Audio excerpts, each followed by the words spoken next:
ክብር ለኢየሱስ ይሁን። ሳምንት ያስተማርኩ የነበረው ነገር ስለ ስም አጠቃላይ ሃይላይት ያረኳችሁ ነበር። ስም የሚባለው ነገር ምንድነው?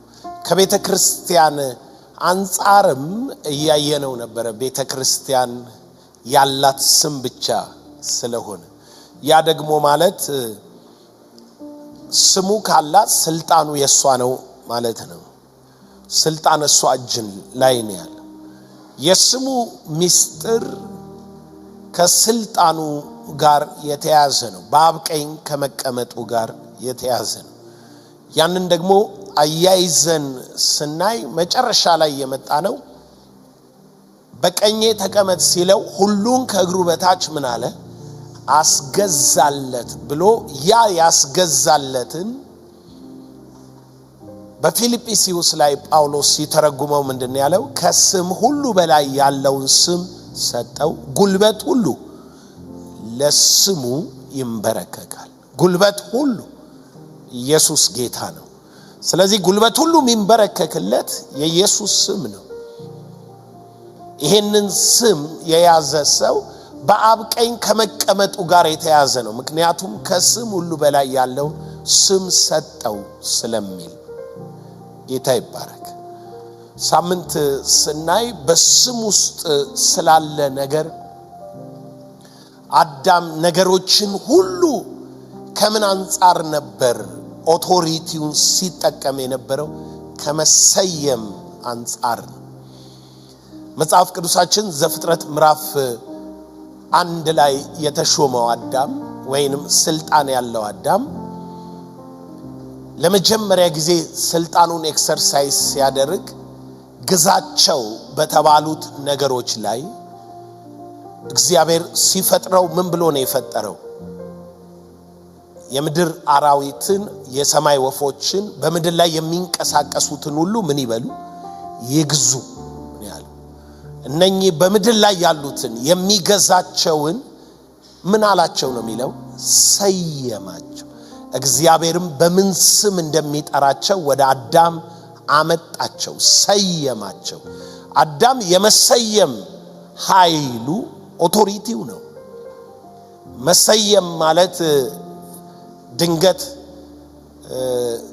በእኛ በሰው የቋንቋ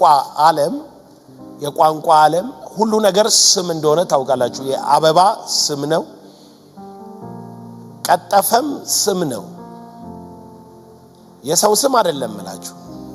መቅጠፍ ማለት ከባህሪው ጋር ተያይዞ የሚመጣ ስም ነው። መሰየም ሁሉ ነገር መሰየም ነው። በሌላ አማርኛ የቃል ኃይል ነው ማለት ነው። it's a power of the word። መሰየም የሚለው ስናየው ስማቸው ሲቀየር ሀብታም፣ ጠቢብ፣ አስተዋይ። ሰውየው ከዛ ቀን ጀምሮ ምን ይሆናል? አስተዋይ። ምን ይሆናል? ጠቢብ። ምን ይሆናል? ሀብታም። አሁን አይገባህም። መሰየም ማለት ቃሉን ይሁት በምን ስም እንደሚጠራቸው ያውቅ ዘንድ ወደ አዳም አመጣ። አዳምም ስም እንዳወጣላቸው እንደዚያው ስማቸው ሆነ። ካራክተራቸው ይሁን ነገራቸው ሆነ። ከዛ እግዚአብሔር ሲሰይምህ ምን አለ? አብርሃም የአሕዛብ ሁሉ በሚቀጥለው እንደ ከዋክብት የበዙ ልጆች ካንተ ይወለዳል። አልሆነም? ብቻውን የተጠራው አዳም ምን ሆነ? አብርሃም እንደ ከዋክብት የበዛ ዘር ከሱ ተወለደ። አይደለም? በናዝሬቱ ጌታ በኢየሱስ ክርስቶስ ስም በተሰጠኝ ስልጣን ማንነትን ሰይማለሁ። አንዳንድ ሰው ይሄንን ሲሰማ ኮንፊውዝድ ይሆንና እንደ ቲዮሎጂ አስቦ አንተ እግዚአብሔር ነህ ማለት ነው ምናምን ብሎ ሌላ ጣጣ ውስጥ ይገባል። ስልጣን ማለት ተፈወስ ስለኮ ምን እንድትል ነው? እንድትፈወስ፣ ጤነኛ እንድትሆን አይደል? ምንድነው የምትገለባብጠው? መሰየም ማለት እንደሱ ነው። አንተ ከዚህ ቀን ጀምሮ ብሩክ ነህ። ብሩክ ነህ። አይ ዶንት ኬር አያት ቅድመ አያት ቅንቅን አያት እርጉም ይሁኑ ኪዳን ይኑራቸው አይኑራቸው አያገባኝም። እኔ ግን አንድ ነገር እላለሁ፣ ብሩክ ነህ፣ ብሩክ ነህ እንዳለው እንደዚያው ሆነ ስለሚል በኢየሱስ ስም በአሕዛብ መሃል ሾምኩ፣ ራስ አረኩ፣ ራስ አረኩ። አበሻ ጎበዝ ነው። ስልጣን እንኳን ሲሰጥ ራስ፣ መስፍን፣ ግራዝማች፣ ቀኛዝማች እያለ ነው የሚሰጠው። ራስ ማን አንተ? ራስ አበበ ሲባል አልሰማችሁ? እሳቸው ብቻ አይደሉም። በነገር ውስጥ ራስ ሆነ ተሹመሃል። ባለበት እንቅስቃሴ ማንኛውም ቦታ ላይ በገባበት ስፍራ ሁሉ ራስ እንጂ ጅራት አትሆንም። ራስ ብያሾም ያለ ራስ አድርጌ ያለ በአሕዛብ መሃል ራስ አድርጌ ያለ በንግድ ውስጥ ራስ አድርጌ ያለ በጠቢባን መሃል ራስ አድርጌ ያለ በተሰበሰቡ ተናጋሪዎች መሃል ራስ አድርጌ ያለ እግዚአብሔር እንኳን ሲሰይም ጌታ ኢየሱስን ማለት ነው ሲሰይም ማለት ነው የቤተ ክርስቲያን ምን ብሎ ጠራው? ራስ። ለምን ሌላ ሹመት የለም እንዴ? ሹመት ሰይም አለበት። ልክ ራስ ሲል ቀጥሎ አንተን ምን ይላል? አካል ሚሰይም ነገር አለ የሚያመጣው። መሰየም ኖርማል ነገር አይደለም። ነገሩ የሚሆነውን ነገር መወሰን ማለት ነው።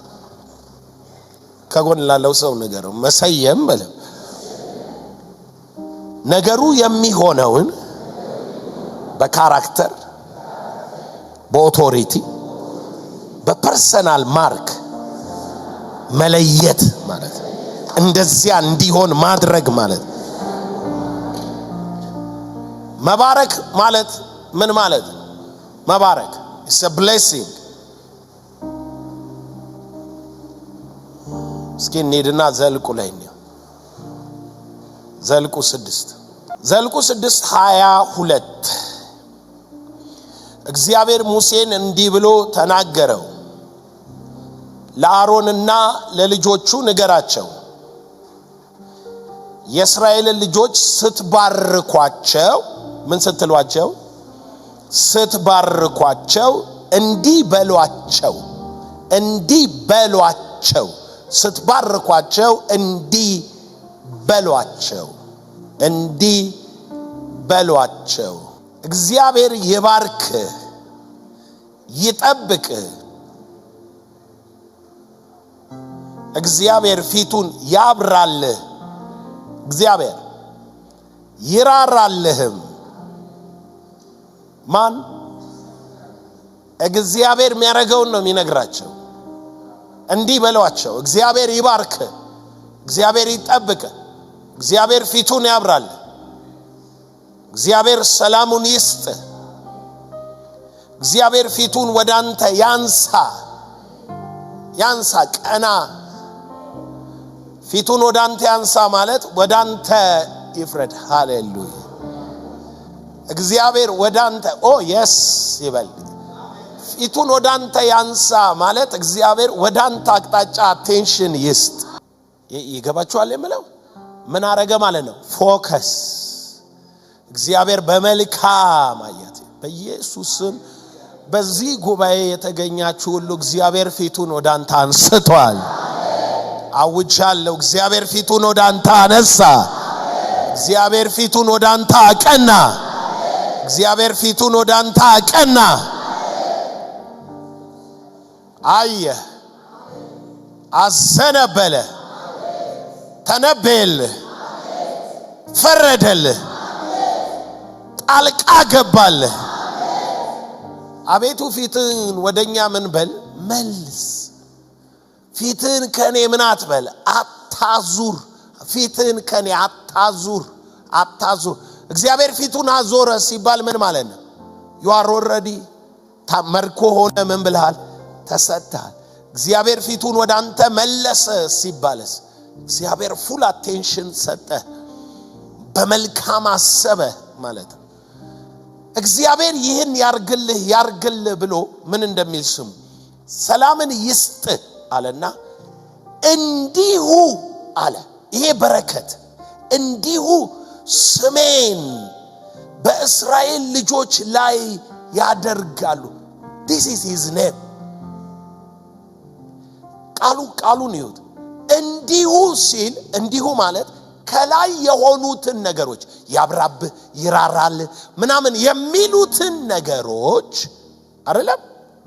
እነኚህ ነገሮች ናቸው። እግዚአብሔር ፊቱን ያብራል፣ እግዚአብሔር ይራራል፣ እግዚአብሔር ሰላምን ይስጥ፣ እግዚአብሔር ፊቱን ወዳንተ ያቅና። ይሄ እግዚአብሔር ጉድ ዊሽ ነው የሚመስለው። በምን ይጸናል አለ? እነኚህ ነገሮች እንዲሁ በምን ይጠቀለላሉ አለ? ስሜን በላያቸው ላይ ያኖራል። ስሙን ነው የሚያሸክም፣ ስሙን ነው የሚሰጥ። ከላይ ግን ስም አይደለም የነገረ፣ ካራክተር ነው የነገረ። ይራራል፣ ይባርክ፣ ፊቱን ወዳንተ ያቅናል ያለው ብዙ ነው። ከዛ ቀጥሎ ግን ያሸከመ ጥቅሉ ምንድነው? ስሙን ነው። ስሜን በላያቸው ላይ ያኖራል። እንዲህ ጉባኤ ውስጥ ተሰብስበን በኢየሱስ ስም ሲባል ኖርማል ይመስለናል። ምን እንዳለው ስለማናውቅ፣ በስሙ ውስጥ ምን አይነት ኃይል እንዳለ ስለማናውቅ፣ በስሙ ውስጥ ምን አይነት ካራክተር እንዳለ፣ ስም ራሱ ምን ማለት እንደሆነ አንደርስታንድ ስላላደረግን የምንጠራው ስም፣ የምንናገረው ስም፣ የሚሆነው ነገር ምን እንደሆነ አናውቀው። ስለዚህ ስለ ስም በደንብ በእግዚአብሔር ዘንድ ባለ ማይንድ ሴት እግዚአብሔር ከስም ጋር ያይዞ ብዙ ጊዜ ይሰራል። ስምን ነው እግዚአብሔር መጠቀሚያ የሚያደርገው። የሚገርማችሁ አንድ እንመልከት እስኪ ዘፍጥረት 32 ላይ ከቁጥር 22 ጀምሮ በዚያች ሌሊት ተነሳ፣ ሁለቱንም ሚስቶቹን ሁለቱንም ባሪያዎቹን 12ቱንም ልጆቹን ወስዶ በያቦቅን ወንዝ ተሻገረ። ወሰዳቸውም፣ ወንዙንም አሻገራቸው፣ ከብቱንም ሁሉንም አሻገረ። ያዕቆብ ግን ለብቻው ቀረ።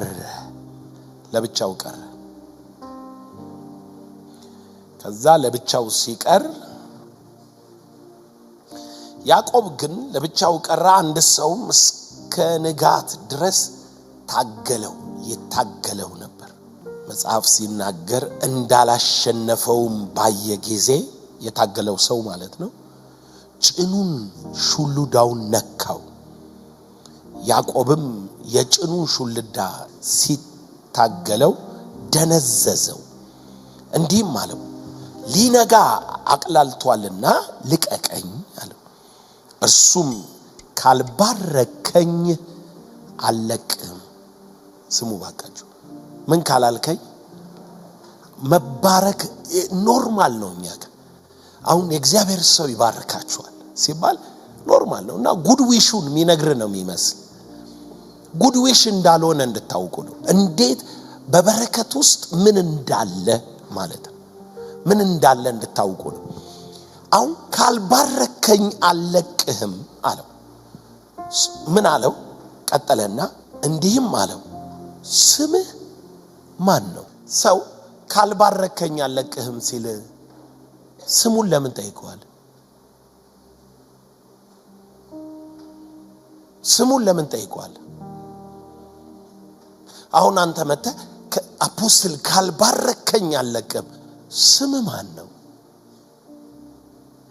ያዕቆብ። ኦኬ፣ ያዕቆብ የራሱ ትርጉም ይኖረዋል። ምትባረከው ግን ወደ ሌላ ፐርሰን ለመቀየር ነው። ስለዚህ ምን አለው? ስም ማን ነው አለው። ባርከኝ ነው ያለው። አሁንም ተመልከቱት ቃሉ። ባርከኝ ሲለው ስም ማን ነው አለው። እርሱም ያዕቆብ ነኝ አለው። ከእንግዲህ ወዲህ አለው ከእንግዲህ ወዲህ ስምህ እስራኤል ይባል እንጂ ያዕቆብ አይባል ከእግዚአብሔር ከሰውም ጋር ታግለህ አሸንፈሃል ያዕቆብም ስምህን ንገረኝ ብሎ ጠየቀው እሱም ስም ነው የጠየቀው ኦኬ ከዛ በኋላ ባረከው ሰውየው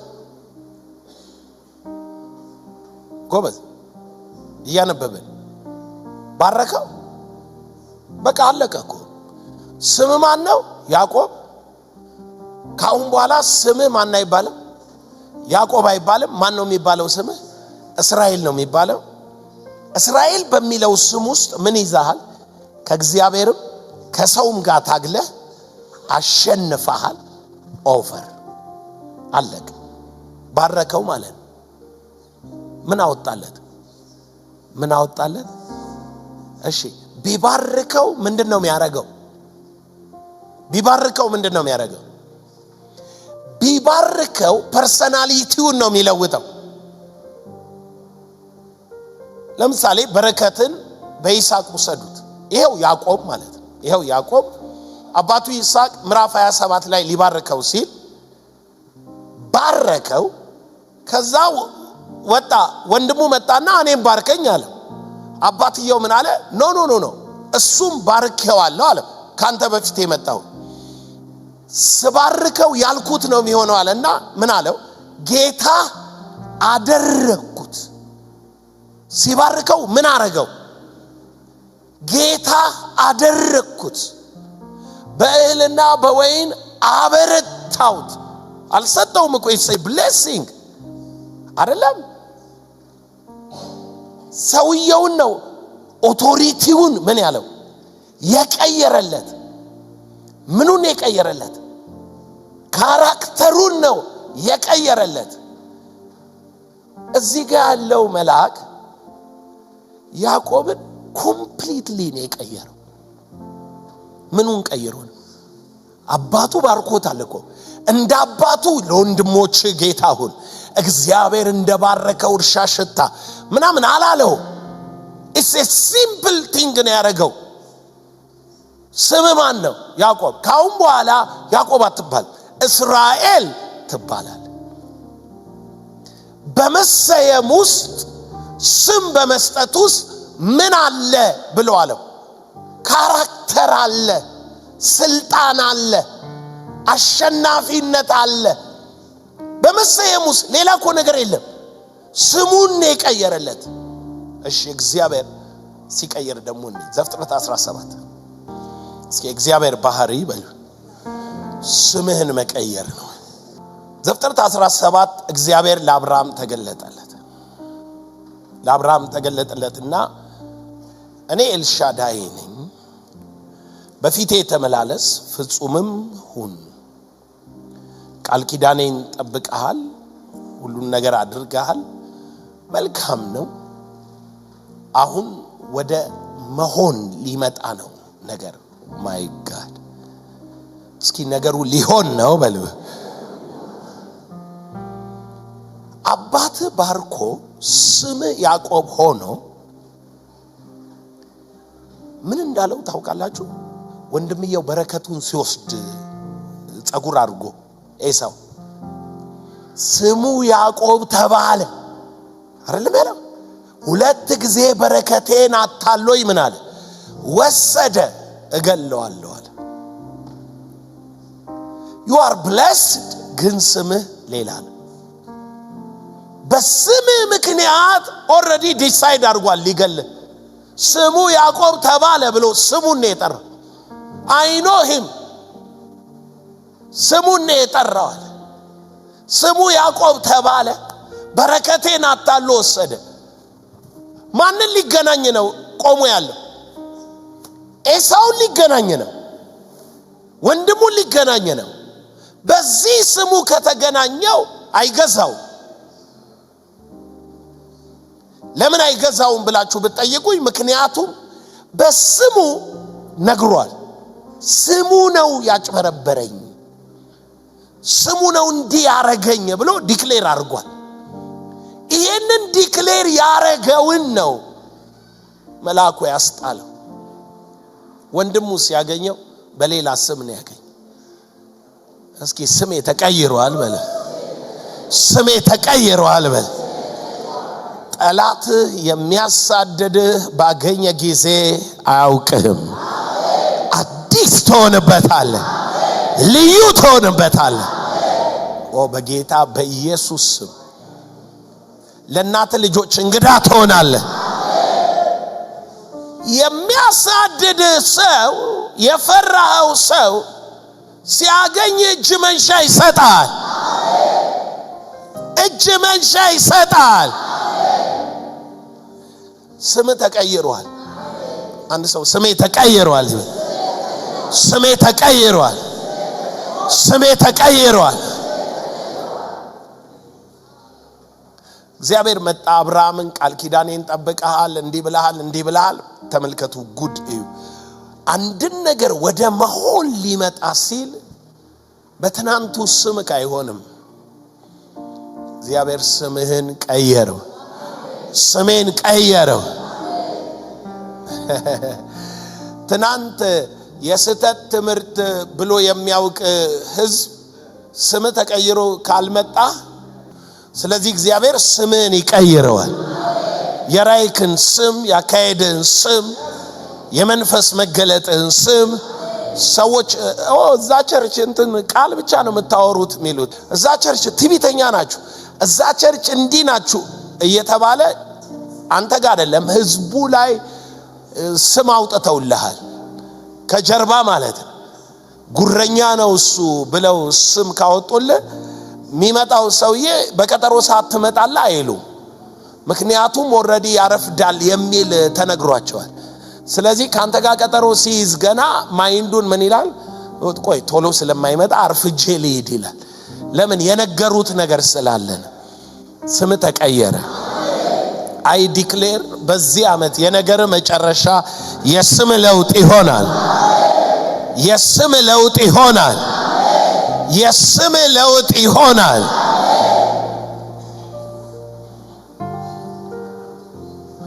ዘፍጥረት 17:15 እግዚአብሔር አብርሃምን አለው የሚስትህን የሶራን ስም ሳራ ብለህ አትጥራ፣ ስሟ ሳራ ይሆናል እንጂ። ምን ብለህ አትጥራት? ሶራ ብለህ አትጥራት። እንደዚህ ውሰዱት እስኪ። አንድ ጊዜ ኑአሚን የምትባል እስራኤላዊት ወደ አሕዛብ ምድር ሄደች። እዛ ቆይታ በጣም ሁለት ልጆቿ ሞቱ፣ ባሏ ሞተ። ከዛ ምራቷን ሩትን ይዛ መጣች። ወደ አገሯ ስትመለስ ያዩት ሁሉ ኑአሚን ብለው ሲጠራት ኑአሚን አትበሉኝ መሮኛልና ስሟን መራራ ብለው እንዲጠሯት አደረገች። መራራ ሆኖብኛል ህይወት ስትል ስሟን ነው አትጥሩኝ እንደ ድሮ ብላችሁ አለች። ሚስት ሳራን ሶራ ብለህ አትጥራ፣ ስሟ ሳራ ይሆናል እንጂ። ስሙ እባርካታለሁ፣ ደግሞም ከእርሷ ልጅ እሰጥሃለሁ፣ እባርካትም አለው፣ የአሕዛብ እናት ትሆናለች፣ የአሕዛብ ነገሥታት ከእርሷ ይወጣሉ። ማናት ሶራ? ሳራ ሳይሆን ሶራ ማናት? የአሕዛብ እናት አይደለች፣ መካንነት። ምንድናት? ዛሬ አንድ ሰው ስሙ ይቀየራል። የመጽሐፍ አሰራር እኮ ነው እያወራኋቸው ያለው። ለምን ኢየሱስ ስም ብቻ ያዘ? ለምን ስም ብቻ ያዘ? ለምን ከስም ሁሉ በላይ የሆነ ስም ብቻ ተሰጠው? ለምንድነው የጌታን ስም የሚጠራ ምን ይላል? ለምን ዳነ ሰው የጌታን ስም ጠርቶ? ለምንድነው በስሜ የኃጢአት ስርየት ምን ይላል ይሰበካል? በስሙ ለምን ሆነ? ስም የሚለው ጉዳይ ምንድነው? ትርጉሙ ምንም የስም መንፈሳዊ አቅም ከሌለው ለምን ጌታ ስም መቀየር ይፈልጋል? ስምን መለወጥ ለምን ይፈልጋል ጌታ? የሚለውጥበት ምክንያት ከምን ጋር የተያዘ ነው? በመንፈሳዊ ዓለም በስም ላይ ያለ አቋም አለ። መንፈሳዊ ዓለም ውስጥ ስም ነው የሚሰራው። ኢየሱስ ጌታ ነው። ምን እንዳለ ታውቃላችሁ? አልባረኳትም ነበር። ስለዚህ የአሕዛብ ነገሥታት ከሷ አልወጡም። ይኸውላችሁ ሳራ ለመጸነስ በእምነት ኃይልን the power የተካፈለችው የተቀበለችው ኃይል የእግዚአብሔር በረከት ነው። የእግዚአብሔር መለቀቅ ነው። እግዚአብሔር ሳራን አሰባት፣ ጸነሰች። እግዚአብሔር አሰባት፣ ጸነሰች፣ ፓወር አገኘች። የፓወር ጉዳይ ነው። ነገር ግን ይሄ ፓወር በምን ውስጥ ነው ያለው? ምን አለ? ይሆናል። ማን ይሆናል? ሶራ ብለህ ከእንግዲህ ምን አትጥራት። ሳራ ይሆናል እንጂ ስሟ ይሆናል። ከዛ ቀጠለና እባርካታለሁ። የአሕዛብ ምን ትሆናለች? እናት ትሆናለች። እናት ትሆናለች። ብዙ ነገሥታት ከእርሷ ይወጣሉ። ሃሌሉያ ሃሌሉያ። ሰምበዲ ስሙ ይቀየራል ዛሬ። ሰምበዲ ስሙ ይቀየራል። የእግዚአብሔር አሰራር እኮ ነው። ስሙ ይቀየራል።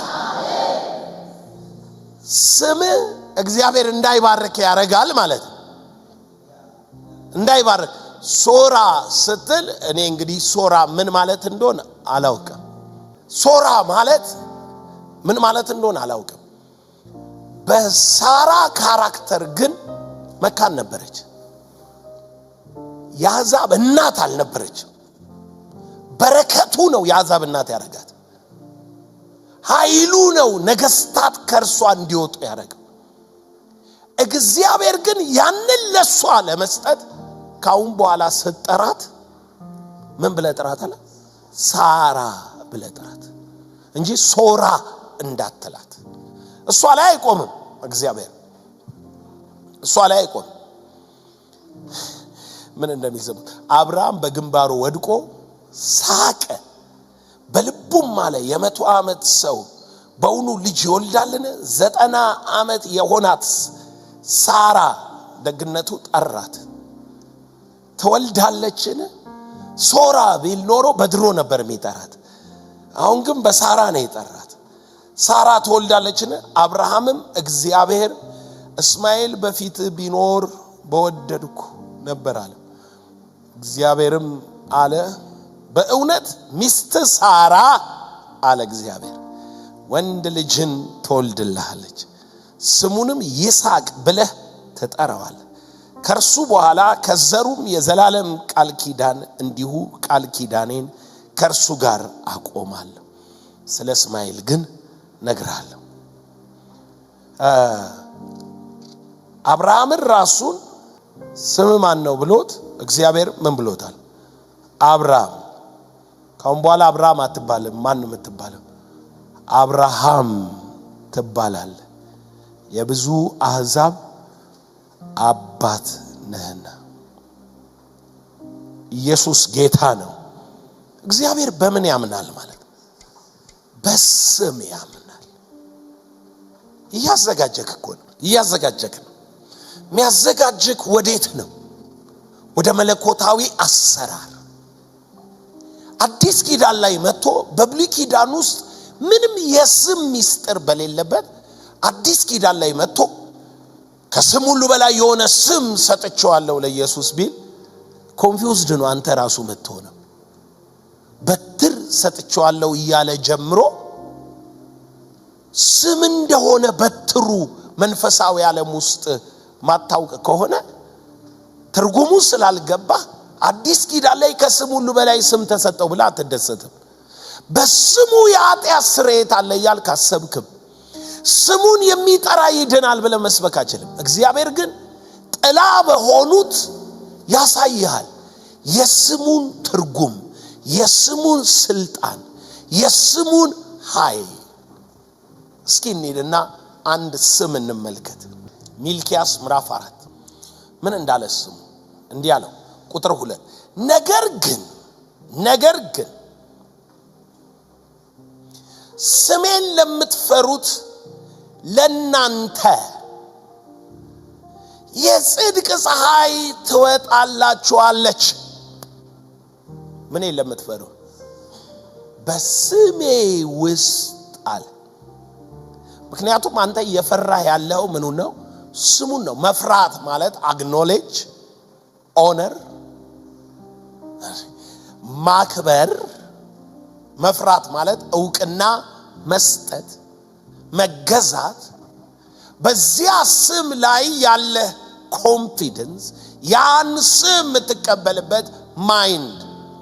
ስሜን ለምትፈሩ ለናንተ የጽድቅ ፀሐይ ትወጣላችኋለች። ስሙን ስትፈራ ምን ይወጣልሃል? የጽድቅ ፀሐይ ትወጣለች። ተመልከቱ፣ የጽድቅ ፀሐይ ትወጣለች። በደንብ ቃሉን ይዩት፣ ቃሉን በደንብ ይዩት። ቀጥሎ የሚለውን ፈውስም በክንፎቿ ውስጥ ይሆናል። ፈውስ ክንፎቿ ውስጥ ይሆናል። ክንፍ ውስጥ ክንፍ ውስጥ ምን ለሚፈራ ነው ፈውስ? በስሙ ክንፍ ውስጥ ምን ይሆናል? ፈውስም በክንፎቿ ውስጥ ይሆናል። ክንፎቿ ሲል ተምሳሌት ነው የሚነግረን። በሌላ አማርኛ በስሙ ውስጥ ምን ይሆንልሃል? ፈውስ ይሆንልሃል። ከጎን ላለው ሰው ስሙ ኔጋ ሲመጣ በለ ፈውስ ይዞ ነው የሚመጣው በለ። ስሙ ውስጥ ፈውስ አለ በለ። በስሙ ክንፍ ውስጥ በለ። በስሙ መገለጥ ውስጥ፣ በስሙ መዘርጋት ውስጥ፣ በስሙ ክብር ውስጥ ፈውስ አለ በለ። የሆነ ክንፍ ያለው ነገር ከዚህ በፊት ነግሮም ቢሆን ኖሮ ክንፎቿ ብሎ ሲጠራ የሚያወራው ስለማን ነው? ኦኬ፣ ስሜን ለሚፈራ ሰው የጽድቅ ፀሐይ ይወጣለታል። ምትፈራው ምኑ ነው? ስሜን ለሚያከብር ሰው፣ ስሜን ዕውቅና ለሚሰጥ፣ ስሜን ለሚያመሰግን፣ በስሜ ለሚንቀጠቀጥ አላለም ሌላ ቦታ፣ ስሜን ለሚጠራ አያው በስሙ ውስጥ ምን አለ? የጽድቅ ፀሐይ አለ። በስሙ ውስጥ ምን አለ? ፈውስ አለ። ቀጠለ፣ ፈውስም በክንፎቿ ውስጥ ይሆናል። እናንተም ትወጣላችሁ፣ እንደ ሰባ አንበሳም ትፈነጫላችሁ። ሃሌሉያ። ካራክተር አለው ስሙ። የመፈወስ ይፈውሳል። በውስጡ ጽድቅ አለ። ፀሐይ ብርሃን ሆኖ ይወጣል። ጽድቅ አለ። ስም ውስጥ ነው፣ ሌላ ነገር የለውም። ስም ውስጥ ነው። ስለዚህ ምንድነው ዘላለም ማለት ነው? ማለት ይሄ ነው። ሶስት ነገር ስለ ስም እነግራችኋለሁ። ስም የሚባለው ነገር ሶስት ነገሮችን በውስጡ ይይዛል። ሶስት ነገሮችን። እነኚህ ሶስት ነገሮች ማንኛውንም ነገር ስትሰይመውና ሲጠራ እንደ ስሙ አይነት ነገር አለው ውስጡ። ስሙ ውስጥ ያለው ነገር ነው። ካራክተሩ ልክ እንደ ስሙ ነው። ልክ እንደ ስሙ ነው ካራክተሩ። ለምሳሌ ከካራክተር እንጀምር። የመጀመሪያው ካራክተር አንደኛ ሳሙኤል ላይ ዳዊት ናባል ለሚባል ሰው በጎች ነበሩት። አንድ ከተማ ላይ ሀብታም ሰው ነው። አቢጌል የምትባል ሚስት ነበረችው። አንደኛ ሳሙኤል ምዕራፍ 25 ቁጥር 6 ጀምሮ ምን አለ? ዳዊት ወደ ናባል ሂዱ፣ በስሜም ስለ ሰላም ጠይቁት፣ እንዲህም በሉት፣ በደህና ኑር፣ ላንተና ለቤትህ ላንተም ላለ ሁሉ ሰላም ይሁን።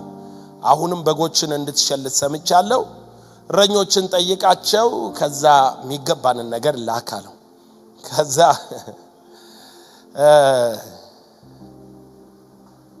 ሰክሮ ነበርና ሰደበ።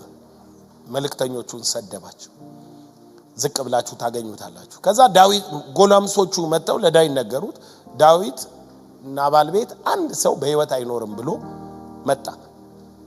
በንጋታው አቢጌል ሰማች። አቢጌል መታ ዳዊትን መንገድ ላይ ያገኘችው። ዳዊትን ስታገኘው የተጠቀመችውን ቃል ተመልከቱት። ዳዊትን አገኘችው። ምን እንዳለችው ስሙ። እንዲህ አለች። እርሷም በአህያ ላይ ተቀምጣ በተራራ ላይ በተሰወረ ስፍራ በወረደች ጊዜ እነሆ ዳዊትና ሰዎቹ ወደ እርሷ ወረዱ። እርሷም ተገናኘቻቸው። ዳዊትም ለዚያ ሰው ከሆነው ሁሉ አንድ ነገር እንዳይጠፋበት በእውነት ከብቱን ሁሉ በምድረ በዳም በከንቱ ጠበቁ፣ በእርሱም ከንቱ ሆነ፣ እንዲህ ነው አለ። ለእርሱ ከሆነው አንድስ እንኳን በነገ ጠዋት አይቀርም ብሎ። አቢጌልም ዳዊትን ባየች ጊዜ ከአህያዋ ላይ ፈጥና ወረደች፣ ለዳዊትም ፊት በግንባሯ ወደቀች፣ በምድርም ላይ እጇን አነሳች፣ በእግሩም ላይ ወደቀች፣ እንዲህም አለች፣ ጌታዬ ሆይ ይህ ኃጢአት በእኔ ላይ ይሁን። እኔ ባሪያ በጆሮ ልናገር፣ የባሪያን ቃል አድምጥ። በዚህ ምናምንቴ ሰው በናባል ላይ ጌታዬ ልቡን እንዳይጥል እለምናለሁ። ስሙ እንደ ስሙ እንዲሁ እሱ ነው። ስሙ ናባል ነው፣ ስንፍናም አድሮበታል። ምን አለች? እንደማን ነው አለች? የሰውየው ካራክተር እንደማን ነው? እንደ ካራክተሩን አይተ ሰነፍ ሰው አይተ አለች። ሰነፍ ሰው ምን አይነት እንደሆነ ታውቃላችሁ? ሰነፍ ሰው ስራ ፈት ብቻ አይደለም፣ ጀብደኛም ነው። ሞቅ ሲለው ምን ታመጣለህ ይላል። እንዴ የሚያመጣውንማ ታውቃለህ እኮ። እንደሚያውቅ የምታውቁት በምን እንደሆነ ታውቃለህ? በንጋታው መታ ምን አለችው? ዳዊት ከሰራዊቱ ጋር መጥቶ ነበር ስትለው በልቡ ሞተ። ኦሬዲ ዳዊት ሰይፍ ባይመዝበትም ሰውየው ሞተ። ለምን? ያውቀዋል ዳዊት እንደማይምረው። ዳዊት መጣ ማለት አይደለም እሱን ጎልያድን እንዴት እንደጣለው ያውቃል። ግን በቃ በጀብድ ሲናገር፣ ደፋር መስሎ ፊት ለፊት ሲናገር ሰነፍ ሰው። ሰነፍ በልቡ እግዚአብሔር የለም ይላል። ስንፍና ነው። ስንፍና በጣም ከባድ ነገር ነው። ማን ነው አለች? ናባል ነው አለች። ናባል እንደ ስሙ ነው ሰውየው፣ እንደ ስሙ ነው ሰውየው። ካራክተሩን አይተ ስሙ ሲጠራ እውነት ነው ትላል። ስማችሁ ማን? ካራክተራችሁን ይወስነዋል። የወንድ ወሰን ስትለያየው ነው ስሙ የሚገባ እንጂ ወንድ ወሰን ስትለው አይገባም። የወንድ ወሰን አሁን ከሱ በላይ ወንድ የለም። የወንዶች ጥግ ነው። ወንዴ በጣም ቅን ነው። አሁን እንደው በእኛ ሀገር ጀግንነት ወንዴን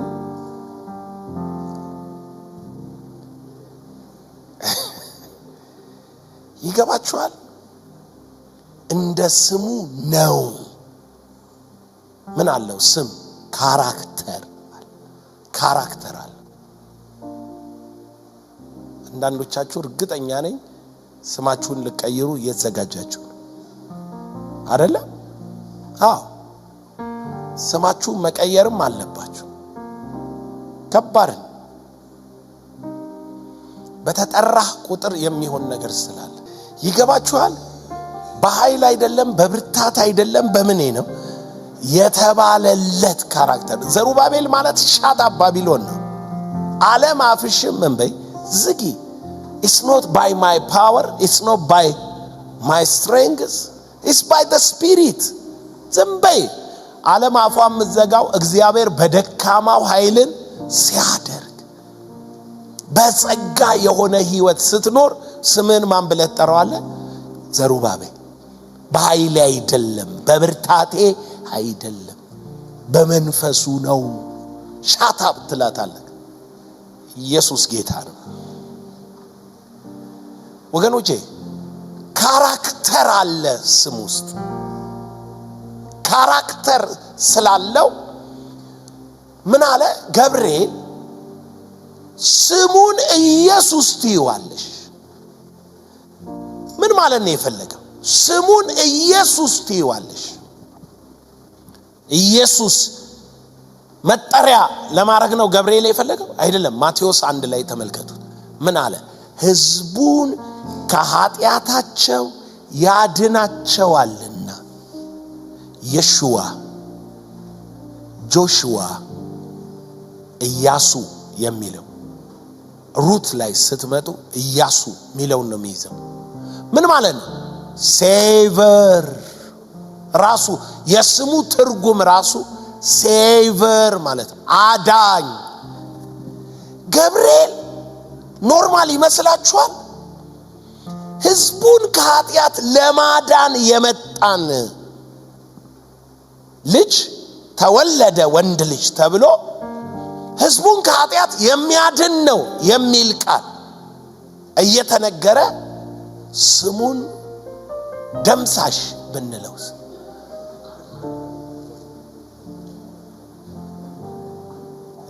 እንትን ይላል ይሰጣል። የተወለደበት ባህሪ የተወለደበት ካራክተር ሕዝቡን ምን ለማለት ነው? ለማዳን። ስለዚህ ስሙ መሆን ያለበት ራሱ ስሙ መሆን ያለበት ሴቨር ነው። ሴቨር ነው መሆን ያለበት። አዳኝ ነው መሆን ያለበት። ስለዚህ ስሙን የሹዋ ትይዋለሽ። የሹዋ አዳኝ ሴቨር ማለት ነው። አያችሁ፣ በስሙ ውስጥ የማዳን ኃይል አለ፣ የማዳን ሚስጥር አለ፣ የማዳን ጉልበት አለ በስሙ ውስጥ። ከምን ጋር ነው ስም የሚወጣው ማለት ነው? ከካራክተር ጋር ነው ስም የሚወጣው። ካራክተር አለው ውስጡ።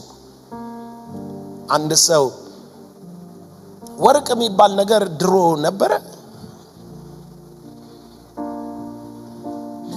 ለምን ከእንጨት ተለየ? ለምን ከብረት ተለየ? አሁን ስለ ወርቅ ሳወራ አንተ አይምሮ ውስጥ እንጨት ይመጣል? የእንጨት ስርዓት፣ የእንጨት ጥንካሬ፣ የእንጨት ዋጋ ይመጣል? ልክ ወርቅ ስል ኢሚዲየትሊ አይምሮኩስ የሚመጣው የከበረ ሚል ነው የሚመጣው። ድንጋይ ስል ምን ይመጣባል? የከበረ ይመጣል። የከበረ ድንጋይ ካልኩኝ ነው ማዕድን የምታስበው። የከበረ ሚለውን አውጥተ ድንጋይ ስል ምን ይመጣባል? ርካሽ፣ ውሃ ማይገባው። ወርቅ ራስነ ብለህ ትምህርት አይገባም ማለቴ ነው። ወርቅ ራስነ ብለህ ምንድነው ወዲያው ነው የሚመጣልህ? ምን አይነት ምርጥ ጭንቅላት ያለው ነው እንዳልኩ ነው የሚመስልህ። ራሱ ስድብ አይመስልህም። ወርቅ ራስ ብዬ ስድብ ሰውየው ራሱ ደስ ነው የሚለው። ወርቅ ራስ ነው። ድንጋይ ራስ ነው ብልስ አየ ስያሜ ምን ይዞ ይመጣል? አብሮ ካራክተር ይዞ ይመጣል። እና የምትጠሩት ስም ኖርማል አይደለም። ውስጡ ምን አለ? ካራክተር አለው። ድንገት በኢየሱስ ስም ስትል ደንግጣ አይደለም። እየጠራ ያለው ካራክተር ነው። ሚያድን ካራክተር ማለት ነው። ራሱ ኢየሱስ የሚለው አዳኝ ስለሆነ ከገባህበት ሁኔታ ከአደጋ እየደረሰብህ ካለው ከሚወረወር ፍላጻ ኢየሱስ ስትል አዳኝ እያልክ ነው ያለው። ውስጡ ካራክተሩን ነው የምትጠራው። በስሙ ስትጸልይ ጠብቀኝ፣ ከልለኝ፣ ሸፍነኝ እያልክ ነው ያለው። ትንሽ ቆይተ በስሙ ስትጸልይ ኦቶሪቲ ነው መገልጠው። እሱ ኦቶሪቲ ስልጣን ነው ኤክሰርሳይዝ ያረክ ያለው። ዋይ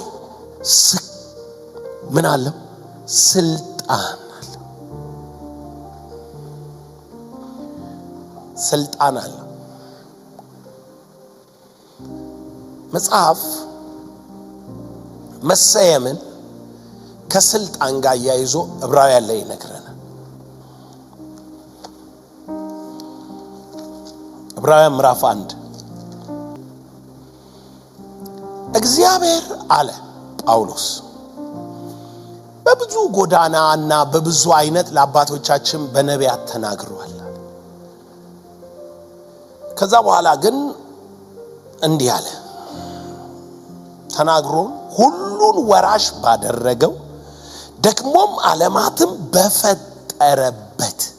ይሄ ድርጊቱን ነው የሚነግረን፣ ወራሽነቱን ነው የሚነግረን። በልጁ ተናገረናል። ልጁ ብሎ ነጥሎ አወጣው።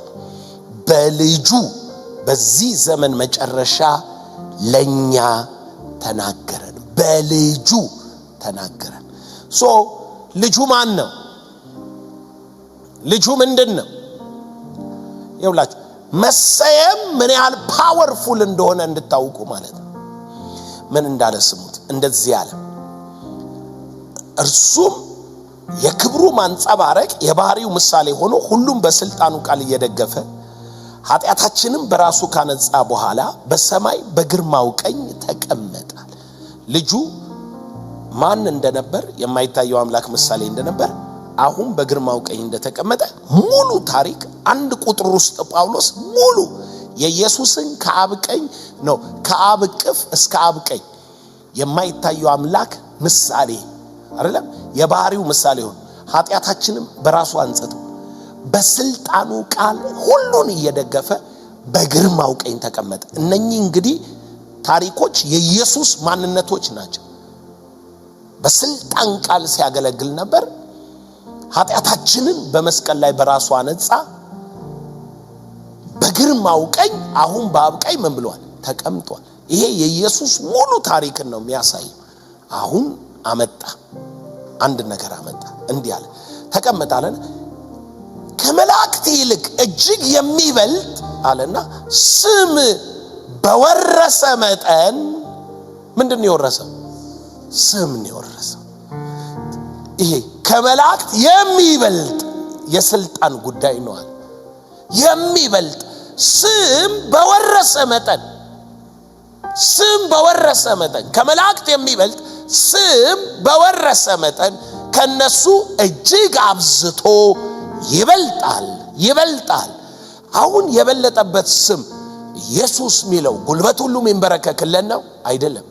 ስሙ ምን እንደሚል እጅግ አብዝቶ ይበልጣል አለና ከመላእክትስ አንተ ልጄ ነህ እኔ ዛሬ ወልጄሃለሁ፣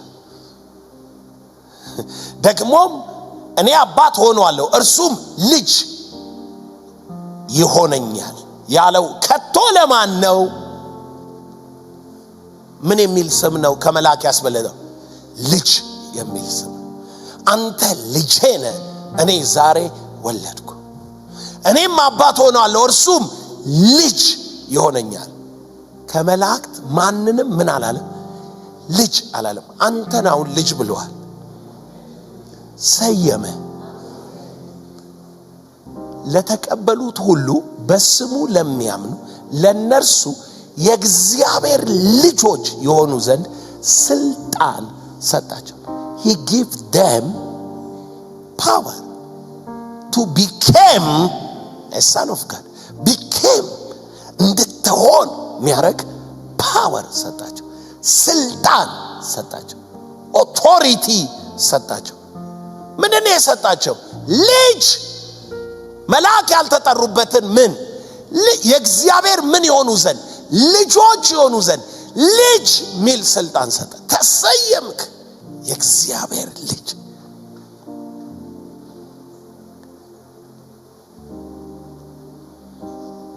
ቆይ እንዲህ ነው የሚገባችሁ። ኤፌሶን 3ን ስታነቡ ኤፌሶን 3:14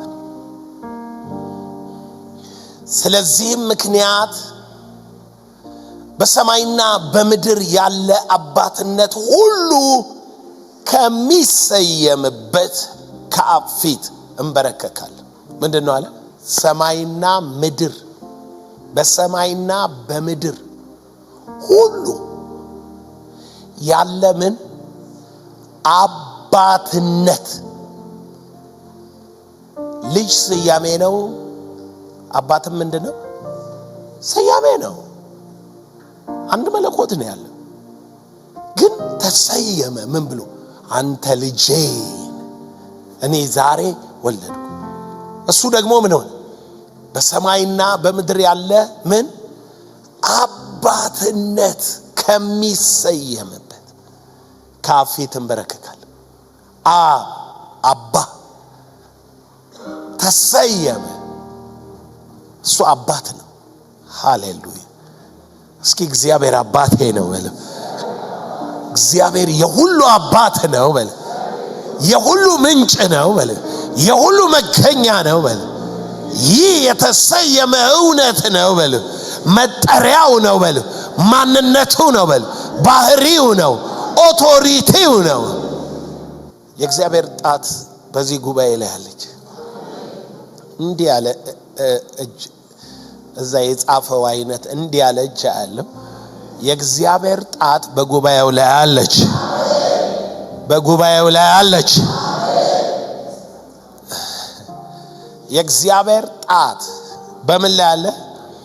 ቆይ ስም እንደሆነ ልንገራችሁ። ስለ ስም እያስተማርኩ ነው። እንደዚህ ያለ እጅ ይሄን ነው ማለት በቃ እቺ እንዲህ ያለ እጅ ማለት እንዲህ ያለ እጅ ያለ ምን እንደሆነ ልንገራችሁ። የእግዚአብሔር ጣት በጉባኤው ላይ አለ።